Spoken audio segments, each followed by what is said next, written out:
할렐루야. 아멘. 지난 시간에 아까운지 왜 아까웠는지에 대한 이야기를 했습니다. 다뤄주다가 그것이 아까웠던 이유는 그는 수전노였기 때문이다 라고 했습니다. 수전노였기 때문에 자기 것인 것도 아님에도 불구하고 자기 것인 것처럼 그것이 빼앗기는 것이 아까웠다라는 겁니다. 두 번째, 왜 아까웠을까? 그는 위선자였기 때문에 아까웠습니다. 아까도 이야기 드린 것처럼 마리아가 드려진 이 순전한 나드 한 근, 그것의 값어치는 300데나리온이나 된다. 요즘 돈으로 따지면 한 4,500만 원 정도의 가치를 가지고 있다라는 겁니다. 그 정도의 가치를 가진 그 향유를 예수님에게 발에 부어버리자 가룟 유다는 가난한 자에게 주지 않는다고 그렇게 말하면서 마리아를 비난합니다. 하지만 그의 속내는 뭐였다고요? 그는 그것을 가져다가 돈을 떼어 먹으려는 속셈이었다라는 겁니다. 가룟 유다는 도적이었다라고 말합니다. 공금횡령을 치려고 하는 그는요 진정으로 가난한 사람을 생각하지 않았습니다. 가난한 사람을 사랑하지도 않았습니다. 가룟 유다가 가난한 사람을 사랑했다는 그런 기사는 성경 어디에도 써여 있지 않습니다. 가난한 사람을 사랑하지도 않으면서 그것을 뭘로 삼아요? 그것을 구실로 삼는 겁니다. 마치 모 국회의원들이 날 한 번만 뽑아주면 시민을 위해서, 가장 낮은 자들 위해서 내가 힘쓰겠습니다 라고 말해놓고 정작 당선이 되면 그들은 나몰라라 하고 자기의 이익과 당력에 힘을 쏟는 그런 이들과 같죠. 마치 대통령이 되기 전에는 선거 유세 때마다 내가 서민들의 경제를 살리기 위해서 서민들의 어떤 어려움을 다 듣는 그런 사람이 되겠습니다 했다가 대통령이 된 다음에는 입을 싹 닫아버리는 그런 모습과 같다는 겁니다. 공약이 무색해지는 자들. 여러분, 우리는 겉과 속이 다른 이들을 뭐라고 말하냐면 위선자라고 말합니다.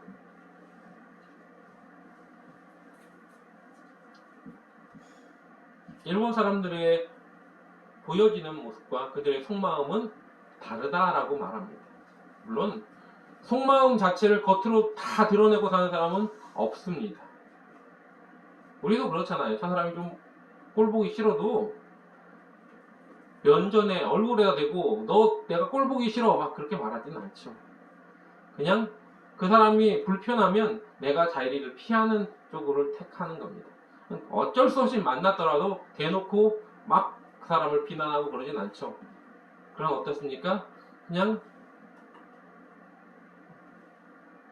그 자리에서는 평상시에 그냥 일상적인 그런 얘기만 하고 마는 거죠.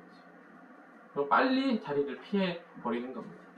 그러나 일본인들은 그렇지 않습니다. 그들은요 그냥 겉으로는 막 웃고 친절하고 그 뭐든지 다 섬겨줄 것 같은 그런 모습을 가지지만 그들의 속내는 또 아니라는 겁니다. 뒤통수를 쳐야지 언젠간 너를 내가 굴복시킬 거야 라는 마음들을 가지고 있다는 거죠. 일본이 힘이 약했을 때는 미국이라는 나라에게 굽실거렸습니다. 그래서 미국이라는 나라에 대해서 굉장히 좋게 또 그들에게 협력하고 그렇게 하다가 어땠습니까? 2차 세계대전이 일어났을 때 일본이 누구랑 손을 잡습니까? 바로 독일과 손을 잡죠. 독일과 손을 잡고 있다가 기회를 보다가 어디를 침공합니까? 바로 하와이를 습격하고 진주만 공습을 시작합니다. 미국은 그때 정말로 큰 뒤통수를 맞았죠. 겉과 속이 다른 것에 대한 이야기를 하는 겁니다. 우리 주변에도 그런 일들이 참 있을 수 있습니다. 아니, 많을 수도 있습니다. 겉으로는 안 그런 척 하는데 실제로는 정말로 딴 주머니를 차고 있는 이들. 남편들이 바람이 나는 것도 마찬가지죠. 부인들한테는 정말 아닌 것처럼 하면서 두 집 살림을 차리는 그런 못돼 먹은 사람들도 있다는 겁니다.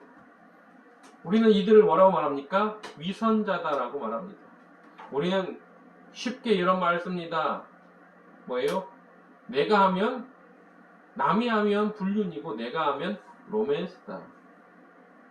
그래서 내로 남불이라는 말을 많이 쓰죠. 그런데 가론 유다는 가난한 사람들을 사랑하지도 않으면서 그는 사랑하는 것처럼 그렇게 위선을 떠났다라는 겁니다. 유다라는 이름의 뜻이 있습니다, 여러분. 유다라는 이름의 뜻이 뭔지 아십니까? 유다라는 이름의 뜻은 찬송이라는 뜻을 가지고 있습니다. 그런데 이 가론 유다는 철저하게 위선자인 이유가 뭐냐면 바로 이 유다라는 이름, 찬송이라는 이름을 가지고 있음에도 불구하고 예수님을 따라다니면서 한 번도 하나님을 온전히 찬양한 적이 없다는 겁니다. 예수님을 따라다니면서 예수님을 믿지 않았던 제자가 한 명 있다라고 예수님은 말합니다. 요한복음 6장 63절부터 71절에 이렇게 말합니다. 살리는 것은 영이니 육은 무익하니라. 내가 너희에게 이른 말이 영이요 생명이라.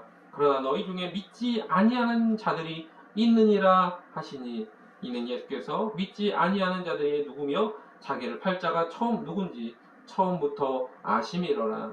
예수께서 대답하시되 내가 너희 12를 택하지 아니하였느냐. 그러나 너희 중에 한 사람은 마귀니라 하시니, 이 말씀은 가롯 시몬의 아들 유다를 가리키십니다. 저는 12 중에 하나로 예수를 판 자라 라고 말합니다. 가론 유다가요 얼마나 위선적인 자인지를 보여주는 이야기는 그 대목 말고도 또 있습니다. 예수님께서 겟세마네 동산에서 핏방울을 흘리시면서, 자, 땀방울이 핏방울처럼 흘리시면서 간절하게 기도하실 때, 그때 예수님의 제자들은 예수님의 주변에 있었습니다. 베드로와 요한과 야고보는 예수님의 근처에서 있었고요. 비록 졸았지만 근처에 있었어요. 또 나머지 8명의 제자들은 어디에? 예수님과 조금 더 떨어진 곳에서 자고 있었다고 기록하고 있습니다. 그들은 다 어디에 있었냐면 겟세마네 동산에 있었다는 거죠. 그러나 그 시간 가론 유다만은 거기에 있지 않았습니다. 그는 어디에 있어요? 그는 대제사장의 집에 가서 예수님을 은 30에 팔아버렸습니다. 그리고 예수님을 잡으려고 사람들을 데리고 겟세마네 동산으로 오고 있는 중이었죠. 그리고 그곳으로 왔습니다. 그리고 그들에게서 예수님의 얼굴에 뺨에 입을 맞추며, 내가 그 뺨에 입을 맞춘 자가 바로 예수니까 그를 잡으라고 하면서 작전을 짠 겁니다. 가론 유다는 각본대로 그곳으로 왔습니다. 그리고 예수님의 앞에 와서 입을 맞추면서 이렇게 말하죠. 라비여, 안녕하십니까? 예수님을 지금 당장 팔고 있는 자가 예수님한테 안녕하십니까? 랍비라는 말을 씁니다. 선생님, 안녕하세요. 예수님은 아셨어요. 정말로 예수님은 가증스럽게 쳐다봤을 수도 있습니다. 예수님이요, 그 가론 유다의 마음을 아시고 뭐라고 말씀하시냐면, 친구여, 내가 무엇을 하려고 왔는지 행하라 라고 말합니다. 예수님은요, 그 자기를 팔려고 하는 그 유다에게 뭐라고 말씀하시냐면, 친구여,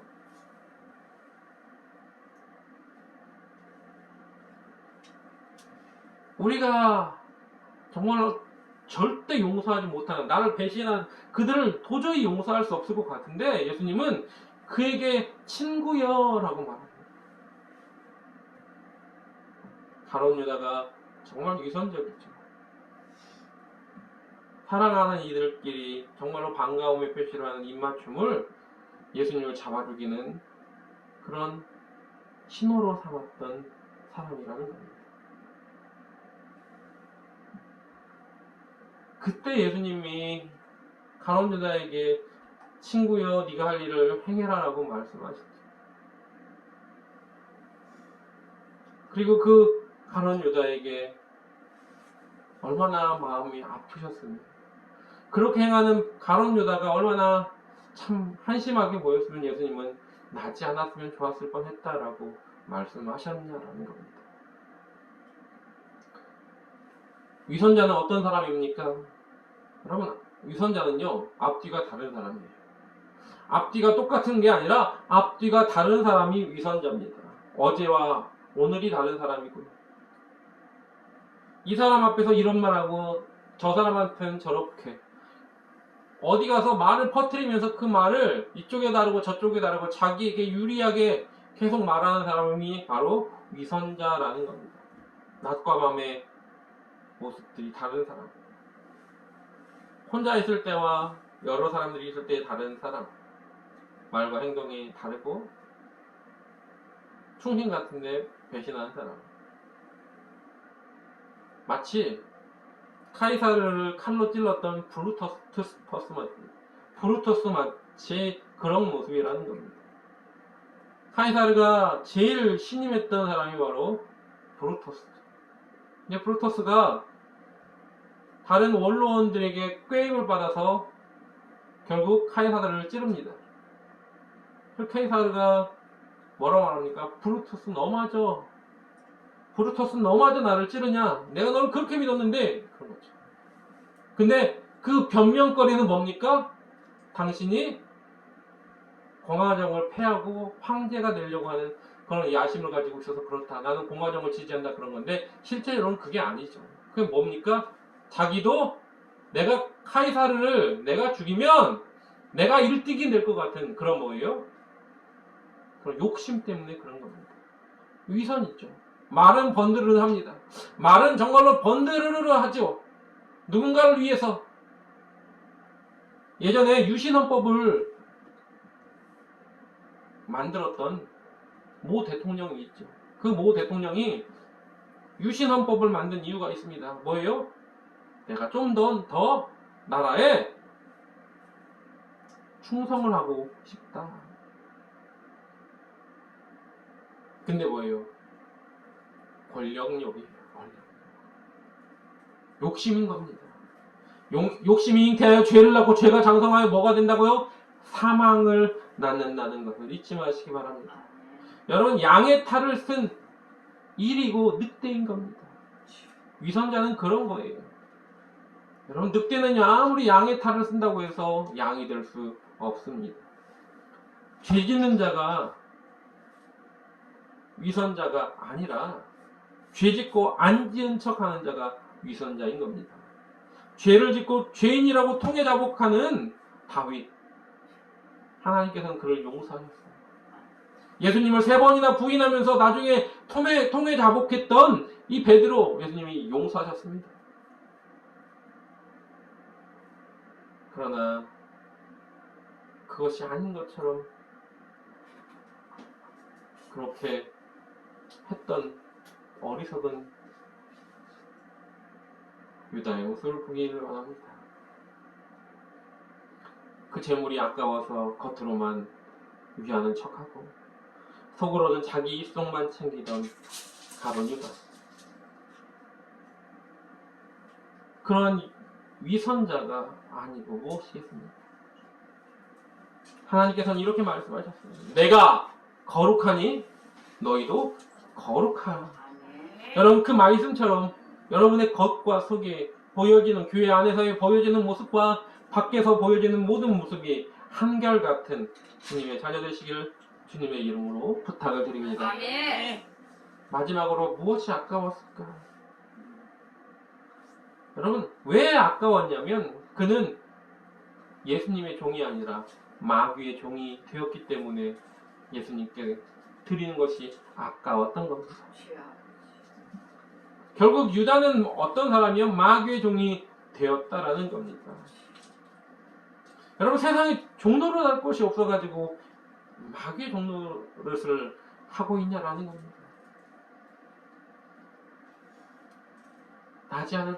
나지 않았으면 좋을 뻔한 사람이죠. 가룟 유다가 예수님을 팔았어요. 근데 그 판 것이 제대로 제정신을 가지고 판 게 아니라는 겁니다. 마귀의 종이 되어서 판 거죠. 요한복음 13장 2절에 이것을 이렇게 말하고 있습니다. 마귀가 벌써 시몬의 아들 가룟 유다의 마음에 예수를 팔려는 생각을 넣었더라. 또한 요한복음 6장 70절에 내가 너희 12를 택하지 아니하였느냐 그러나 너희 중에 한 사람은 마귀니라 라고 예수님이 말씀하셨죠. 여러분, 우리는 그가 지금 어떤 마음으로 예수님을 팔았는지 그것이 중요한 게 아니라 이미 그는 마귀의 종되어 갔기 때문에 그 종된 모습으로 조종을 받아 예수님을 팔았다라는 것을 주목할 필요가 있습니다. 3년 반 동안 예수님을 줄기차게 따라다니며 예수님의 말씀을 들었습니다. 한 번만 만나도 예수님을 보고 바로 바뀌는 이들이 있습니다. 그런데 3년 반 동안 예수님을 따라다니면서 주구장창 같이 다녔음에도 불구하고 속아 넘어가 예수님을 파는 자도 있다는 겁니다. 교회를 몇 년 다녔냐, 교회를 예배를 몇 번 드렸느냐, 내가 어떤 직분을 가졌느냐, 이게 중요한 것이 아닙니다. 나의 삶 속에서 주님 앞에 나는 하나님의 자녀인가 마귀의 종로로 나는 자인가를 하나님 다시 한번 되짚어 볼 필요가 있습니다. 그 사람이 밤낮 어떤 생각을 하느냐, 누구 생각을 하느냐에 따라서 그게 누구 종인지 판가름 나는 겁니다. 밤낮 돈 생각만 한다면 돈의 종이 되는 거죠. 밤낮 술만 생각하면 술의 종이 되는 겁니다. 마찬가지로 늘 예수님만 생각한다면 예수님의 종이죠. 가룟 유다는요, 밤낮 뭐만 생각했을까요? 예수님을 팔 생각만 하였습니다. 그렇기 때문에 그는 마귀의 종이 인 것입니다. 이미 그는 마귀의 종이 되었기 때문에 밤낮 예수님을 팔 생각만 한 거예요. 연극이나 영화나 드라마에는 분명히 악역도 필요합니다. 그 사람의 그 악역을 얼마나 어떻게 잘 맡았느냐에 따라서 영화가 흥행하기도 하고 또 확 망작이 되기도 합니다.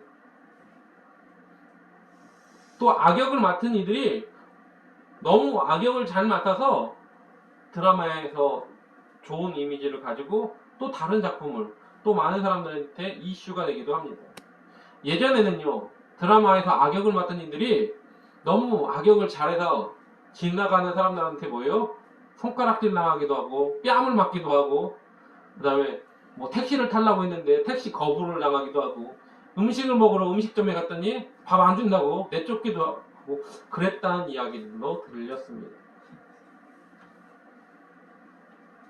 여러분, 분명히 연극이나 어떤 영화나 악역이 없으면 안 돼요. 그런데 그 역할을 맡은 이들 중에는 그렇게 어려움을 겪는 이들도 있습니다. 다시 말하면 그들은 꼭 필요한 사람이지만 불쌍한 사람이기도 한다는 겁니다. 예수님은요, 이 땅에 죽으러 오셨어요. 그게 하나님의 시나리오입니다. 분명히 예수님이 말씀하셨어요. 뭐라고 말씀하셨냐면 마태복음 20장 28절에 인자가 온 것은 섬김을 받으려 함이 아니라 도리어 섬기려 하고 자기 목숨을 많은 사람들의 대속물로 주려 함이니라 라고 말하고 있습니다. 그분은 죽으러 오신 거예요. 그분은 죽으러 오신 거기 때문에 누군가는 예수님을 죽여야 하고 팔아야 한다는 겁니다. 그 역할을 누가 맡았다고요? 가룟 유다가 맡았습니다. 그는 악역을 맡은 거죠. 분명히 누군가는 해야 할 일이긴 합니다. 하지만 가룟 유다가 그것을 도맡아서 예수님을 팔아 죽게 했다는 거죠.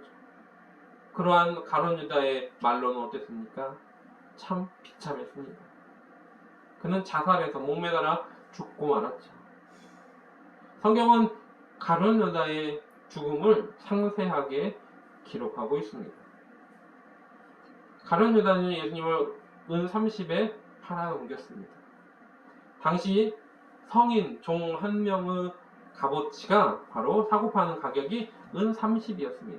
예수님이 어떤 거대한 어마어마한 돈을 받고 판 것도 아니고 고작 비천한 종 한 명의 몸값과 같았다라는 겁니다.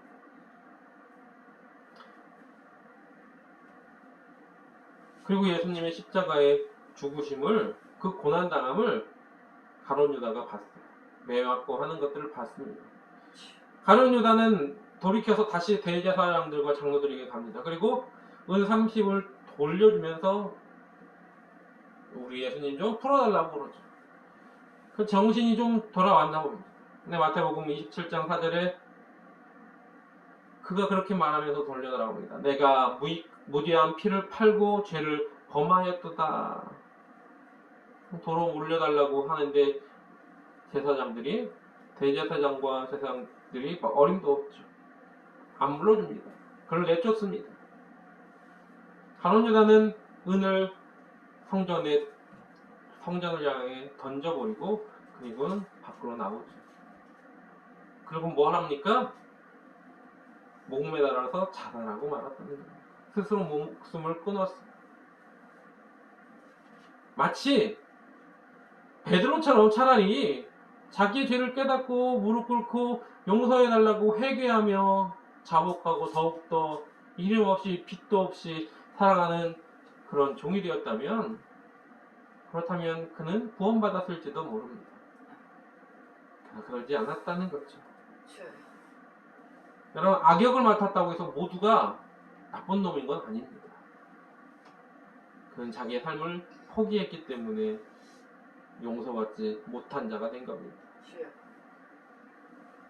그 실수로 인해서 예수님을 팔 수는 있어요. 하지만 판 그 실수가 그의 모든 인생의 끝이 되어버리면 안 되는 겁니다. 여러분의 실수가, 정말 큰 실수가 거기서 끝이 되어버리면 안 되는 겁니다. 죄 용서를 받고 회개하고 남한테 잘못한 것이 있으면 그 잘못을 그에게 가서 미안하다고 말하며 그를 위로해주고 그에게 합당한 보상을 하는 것으로 나아가야 되는 겁니다. 그런데 우리는 어떻습니까? 이 핑계 저 핑계를 대며 자꾸 뭐예요? 내가 잘못한 것을 자꾸 감추려고 하고, 또 거기서부터 오히려 그냥 나랑 상관없는 것처럼, 아니 그냥 피하려고만 하는 그런 모습을 보이진 않습니까? 몸은 교회에 있지만 나에게 이득이 없는 일에 절대 나서지 않는 철저한 이기주의자는 아닙니까? 어느샌가 나도 세상 사람들의 기준과 세상 사람들의 법칙에 따라서 교회 안에서 생활하고 있지는 않습니까? 주님은 분명히 말합니다. 내가 주의 이름으로 귀신을 쫓아내고 병든 이를 고쳐주고 복음을 전하고 막 이렇게 아무리 말하는데 예수님이 뭐라고 말하냐면, 불법을 행하는 자들아, 내가 도무지 너희를 알지 못합니다. 내게서 떠나가라라고 말합니다. 우리는 어떻게 살아야 되느냐? 마귀의 종노릇하며 마귀의 종된 자로서 살아가느냐?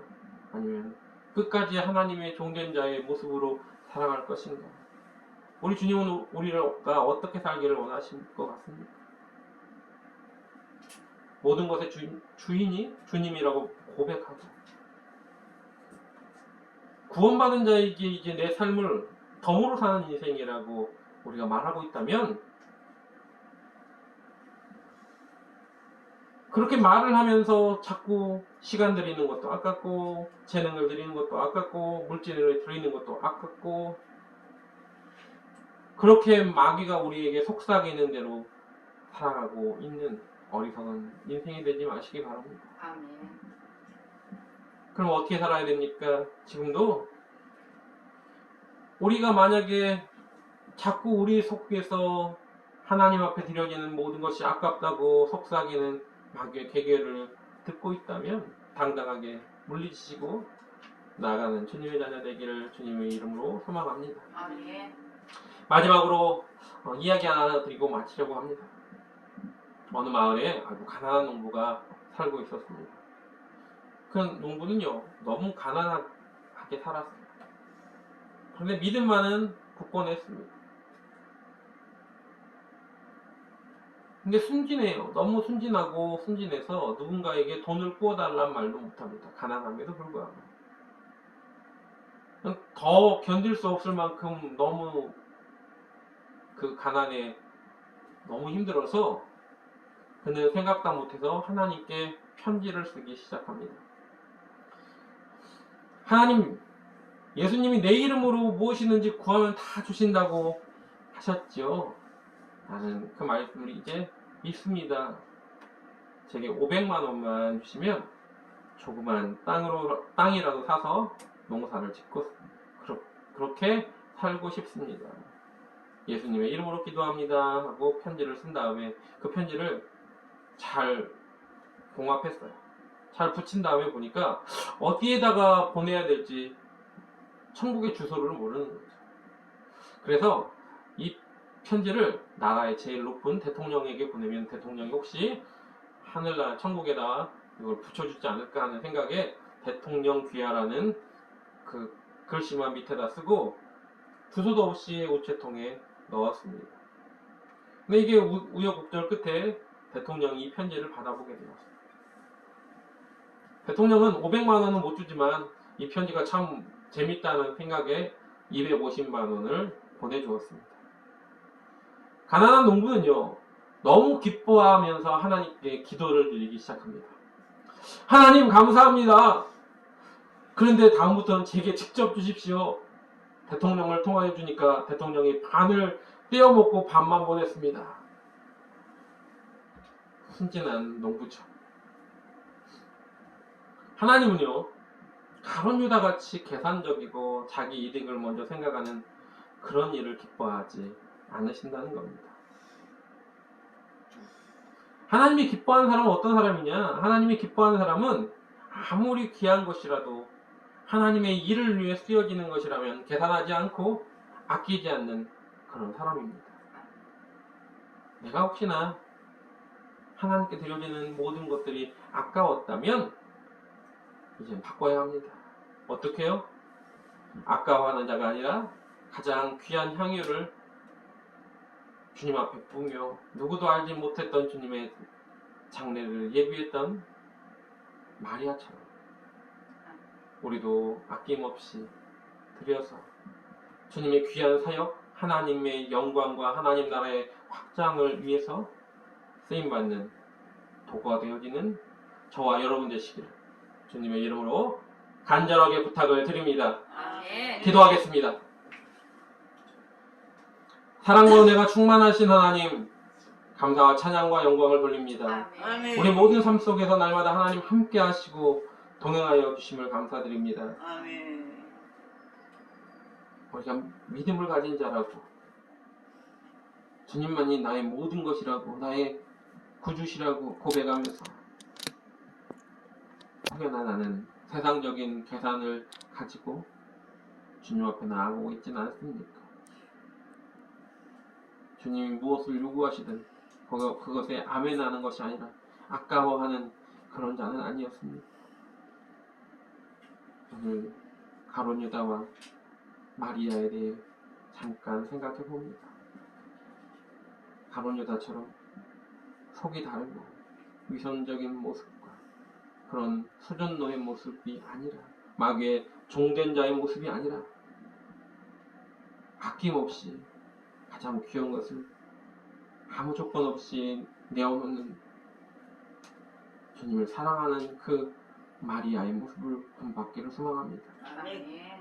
저희 가운데 같이 하시고 다짐하게 하시고 더욱더 주님의 기쁨으로만 살아가게 하여 주시옵소서. 아멘. 오늘도 주님 원하시는 그 길을 감사함으로 걸어가게 하여 주시옵고 아멘. 홀로 영광받아 주시옵소서. 아멘. 예수님의 이름으로 감사하며 기도드리옵나이다. 아멘. 아멘.